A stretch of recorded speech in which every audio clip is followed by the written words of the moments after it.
Follow me, son. Don't be afraid. I'll take care of you. 47 men stood in total darkness. Not the kind of darkness where your eyes adjust after a minute, not the kind where moonlight finds a gap in the clouds. This was the kind of darkness that swallows you whole, the kind where you hold your hand 6 inches from your face and see absolutely nothing. And somewhere in that blackness, a 73-year-old man with arthritic knees and a hearing aid in his left ear said 5 words that saved every single one of them. He said, "Turn everything off, follow me." One lieutenant laughed. Nobody else did, because the ones who had been in the field long enough knew something the lieutenant didn't. They knew that when the technology dies, the only thing standing between you and the earth swallowing you whole is a man who learned to survive without it. If you believe that experience still matters more than equipment, comment respect right now, because what happened that night at Fort Liberty, became one of the most talked about incidents in the entire training command. And it all started because of a batch of bad batteries. Master Sergeant Raymond Chalk Delacroix had been attached to the unit as an advisory observer. That was the official language. The unofficial language was that the Pentagon had a quiet program running where they embedded older veterans, Vietnam, Desert Storm, early GWOT, into modern training rotations as supplementary consultants. The idea came from a think tank report that said modern operators were becoming dangerously dependent on digital systems. GPS, thermal imaging, heads-up displays, night vision. All of it brilliant. All of it useless when it fails. Chalk was 73 years old. He had a white moustache that curled slightly at the edges, deep lines carved across his face like riverbeds seen from altitude, and a way of standing perfectly still that made younger soldiers uncomfortable. He didn't fidget. He didn't scroll a phone. He didn't pace. He just stood there like a man who had learned a long time ago that stillness was the first language of survival. The soldiers in 2nd Platoon, Bravo Company, treated him the way most young men treat old men who show up where they feel they don't belong, with polite indifference at best, with quiet mockery at worst. They called him Grandpa behind his back. A few of the junior NCOs called him the Fossil. One specialist, a kid named Pruitt who had more confidence than sense, asked him on the second day whether he needed help finding the mess hall. Chalk just looked at him, didn't blink, didn't smile, said, "I can smell the coffee from here, son, but thank you. That should have been the first clue." The exercise was called Blackout Meridian. It was a 72-hour land navigation and small unit tactics rotation conducted entirely at night across a sprawling wooded training area southeast of the main post. The terrain was dense Carolina pine forest mixed with hardwood bottoms, broken by creeks, ravines, and old logging roads that went nowhere and came from nowhere. The exercise was designed to stress test the platoon's ability to operate in low-visibility environments using current-generation PVS 31A night vision binoculars and supplemental thermal monoculars. Every movement, every rally point, every objective was calculated around the assumption that those devices would be functioning. Because in modern doctrine they always function. That's what the manuals say. That's what the procurement briefs promise. That's what every operator believes right up until the moment they don't. The first night went fine. Textbook. The platoon moved through 3 phase lines, hit 2 objectives, and consolidated at a patrol base by 0300. Chalk walked with them the whole way, near the back of the formation, saying nothing. A few soldiers noticed he wasn't wearing night vision. One asked him about it. Chalk shrugged and said his eyes worked fine. The soldier laughed and said something about cataracts. Chalk didn't respond. He just kept walking, his footsteps so quiet they were nearly invisible against the forest floor. At one point the platoon leader, First Lieutenant Dwyer, glanced back and couldn't even see Chalk in the formation, despite the old man being only 15 feet behind him. Through a PVS 31A. The thought rattled him slightly, but he pushed it away. The second night is when everything fell apart. At 21:47, 43 minutes into movement, the point man's night vision flickered twice and died. He stopped, tapped the unit, swapped batteries from his cargo pocket. Nothing. Dead. He whispered back to the team leader, who tried his own device. Same thing. Flicker. Static wash. Black. Within 90 seconds, every single set of PVS 31As in the platoon was dead. All of them. Simultaneously, 47 men plunged into absolute darkness in the middle of a forest they didn't know well, on terrain they had studied only on laminated map sheets under white light. The thermal monoculars lasted another 4 minutes before they too went down. What nobody knew yet, what wouldn't be confirmed until the after-action investigation, was that an entire production lot of lithium batteries supplied to the unit had a defective voltage regulator. Under sustained cold weather drain, they discharged catastrophically and simultaneously. Every battery from the same lot, every device dependent on them, gone. Lieutenant Dwyer's voice came through the radio, which was still functioning on its own power source. All elements, halt in place. Maintain noise discipline, attempting to restore NVGs. For the next 11 minutes, the sound of fumbling hands and whispered profanity filled the darkness. Men who had trained for years with the finest equipment in the world suddenly couldn't see their own rifle sights, couldn't see the man next to them, couldn't see the ground beneath their boots. A few tried using weapon-mounted white lights, but Dwyer shut that down immediately. They were simulating a contested environment. White light was a death sentence. One sergeant suggested using cell phones. Dwyer nearly lost his composure at that one. The panic didn't come all at once. It crept in the way cold does. First it was just discomfort. Then unease. Then the realization that nobody had a solution.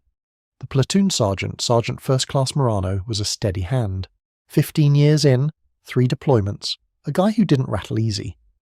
But even Morano's voice had a tightness to it when he keyed the radio and said, "Sir, we've got 47 packs in unfamiliar terrain with 0 visibility. No NVGs, no thermals, no ILM. The alternate rally point is roughly 2 clicks northeast, but without devices or visible reference points, I'm not confident in our ability to navigate there without injury or separation." Dwyer didn't answer right away. In that silence, everyone listening understood the situation. They were stuck. Not in a firefight, not under threat, just stuck. Paralyzed by darkness, the most technologically advanced infantry platoon on Earth, and they couldn't walk 100 meters through the woods without their gadgets. It was Prewitt, the same kid who had offered to walk chalk to the mess hall, who muttered what a lot of them were thinking. "This is insane! How did anyone fight a war before night vision?" He said it to no one in particular, just frustration leaking out into the dark, but someone answered. They did it the same way people have always done it. The voice was calm, unhurried, quiet the way a creek is quiet, constant, sure of its direction. It was Chalk. He was standing about 10 feet from Prewitt, which startled the kid because he hadn't heard the old man move. They used their hands, they used their ears, they used their noses, and they moved slow. Morano's voice came over the radio again. "Chalk, you got something for us?" A pause. "Then, I spent 11 months in the tunnels under Cu Chi. I went in with a flashlight, a pistol, and a bayonet. The flashlight broke on day 3. I spent the next 10 months and 28 days navigating in darkness you can't imagine. Darkness that had weight.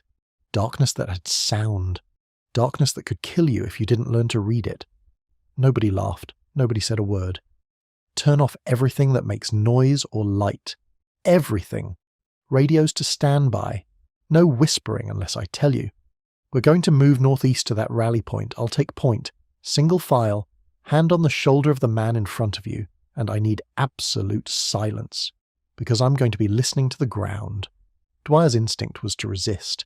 Handing operational control of a platoon movement to an advisory observer, a 73-year-old man with no command authority, violated about 15 regulations. But Morano settled it before Dwyer could overthink it. "Sir, the man spent a year underground fighting in the dark against people who were born in those tunnels. I'd say he's qualified." Dwyer swallowed whatever protest he had been forming. "Chalk, we're your platoon. What do you need?"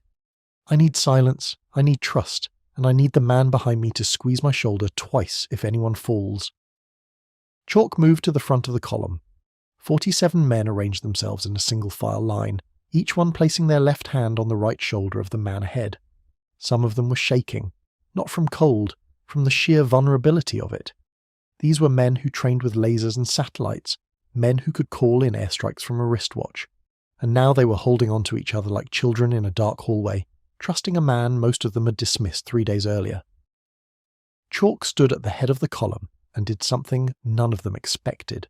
He got down on one knee and placed his palm flat against the ground. He stayed like that for nearly a full minute. Then he stood, turned his head slowly left, then right, and inhaled deeply through his nose 3 times. He adjusted his heading slightly to the left, about 5 degrees from where Dwyer's original azimuth had been plotted, and then he started walking. The movement took 4 hours and 12 minutes to cover roughly 2 kilometers. In daylight, with functioning equipment, it would have taken maybe 40 minutes. But this was not daylight, and this was not technology. This was a man reading the earth the way it was meant to be read, with his body, with his senses, with knowledge that no battery could power and no software could replicate. Chalk navigated by slope. He felt the gradient of the terrain through the balls of his feet and adjusted course when the ground tilted in a direction that didn't match the drainage pattern he was tracking. He navigated by sound. The creek they needed to parallel was roughly 200 meters to their east, and he kept it there by listening to the faint murmur of water over rock. When the sound grew louder, he edged west. When it faded, he edged east. He navigated by smell.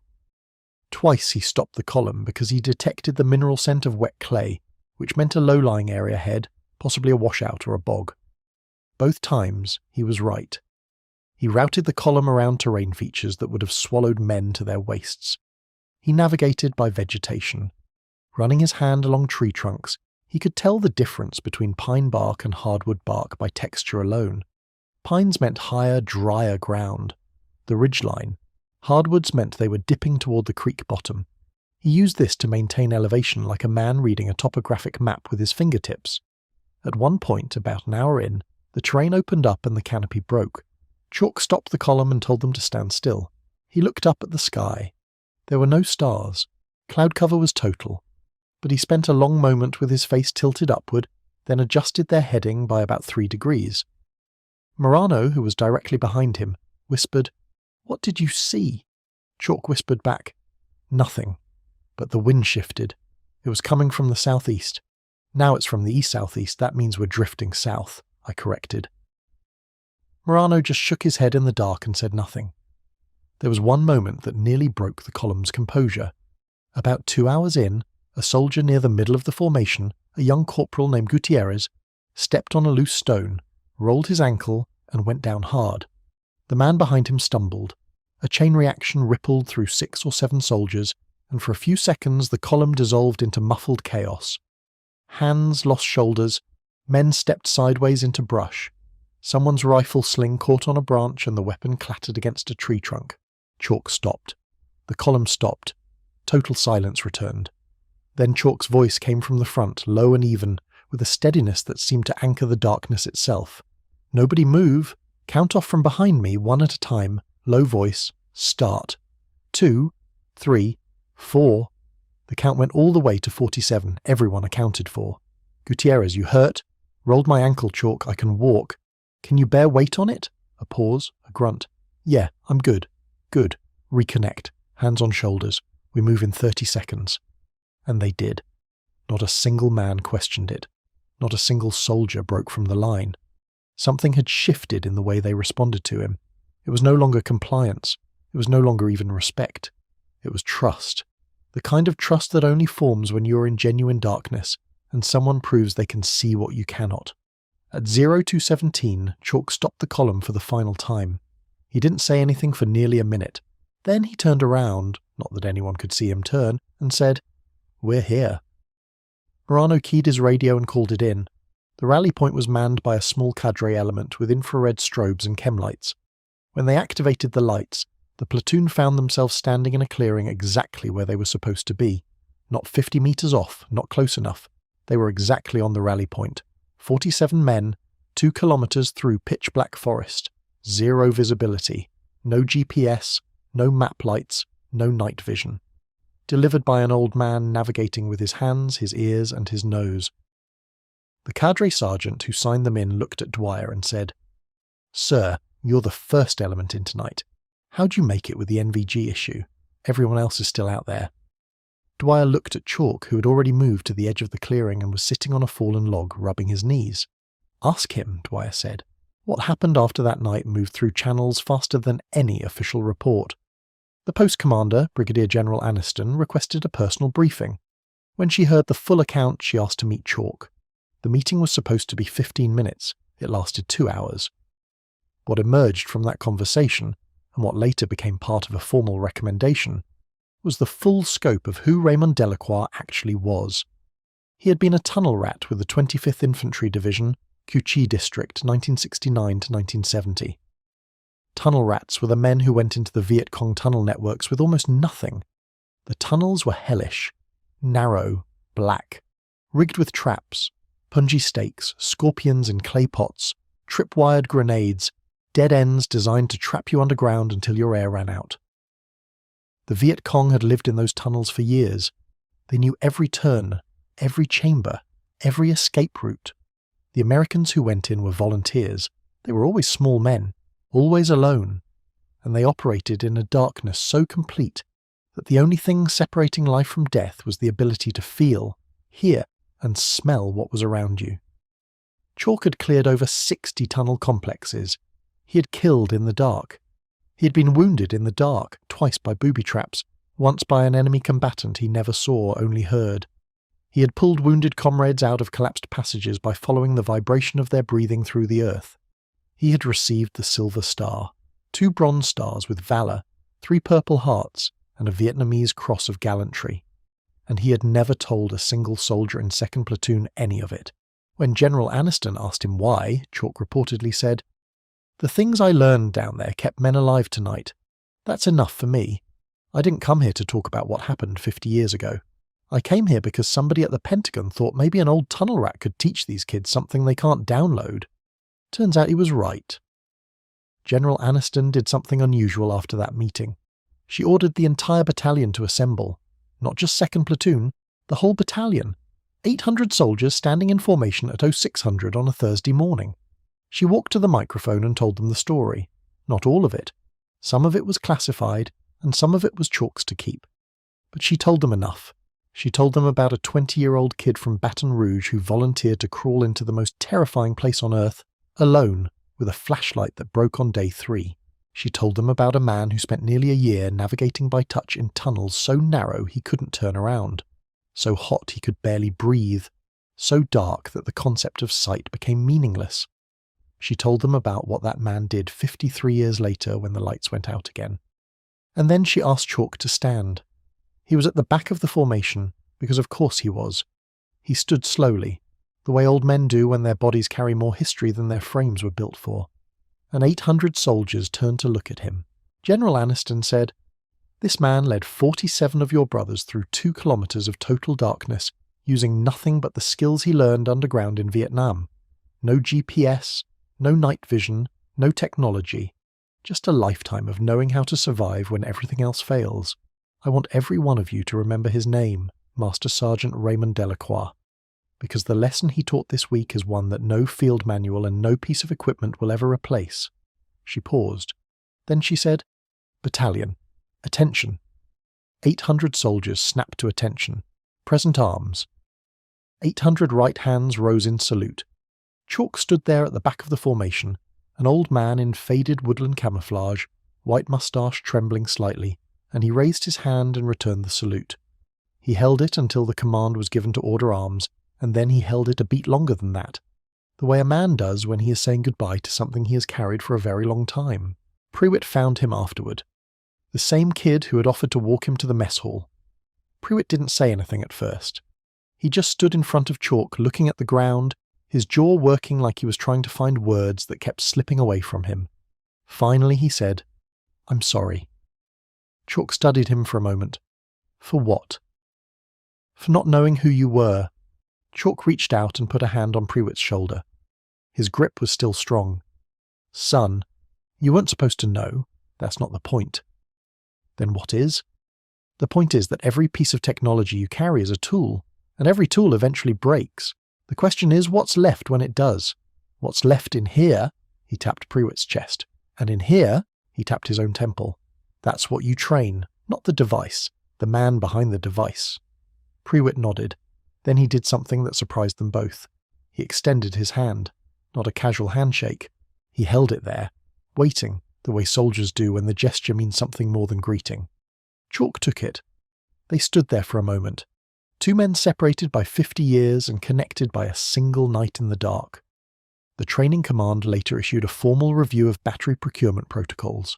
The Advisory Observer program was expanded, and a new module was added to the land navigation curriculum, a 48-hour exercise conducted entirely without electronic devices. They called it the Delacroix Block. Chalk didn't attend the naming ceremony. He was already back home in Baton Rouge, sitting on his porch, listening to the evening sounds the way he always did.